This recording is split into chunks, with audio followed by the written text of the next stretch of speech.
अस्सलाम वालेकुम प्यारे बच्चों, आप सब कैसे हैं। उम्मीद है आप सब खैरियत से होंगे। हम अपनी पढ़ाई शुरू करने से पहले इल्म में इजाफे की दुआ पढ़ेंगे।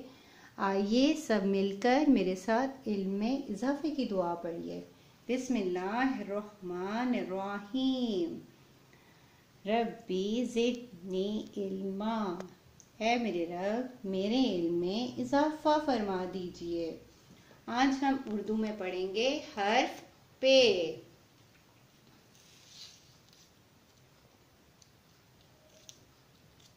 पे और पे के नीचे कितने नुक्ते होते हैं?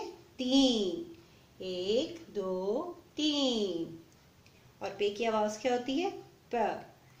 पेपा परिंदा, पेपा परिंदा, पेपा पत्ता, पेपा पत्ता, पेपा पंखा, पेपा पंखा, पेपा प्याज, पेपा प्याज।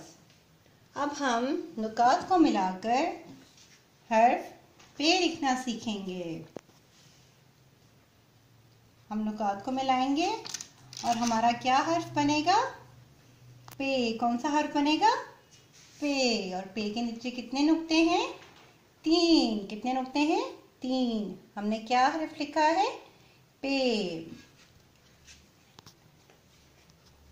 पेपा प्याज, पेपा प्याज, पेपा प्याली, पेपा प्याली, पेपा पानी, पेपा पानी, पेपा पर, पेपा पर।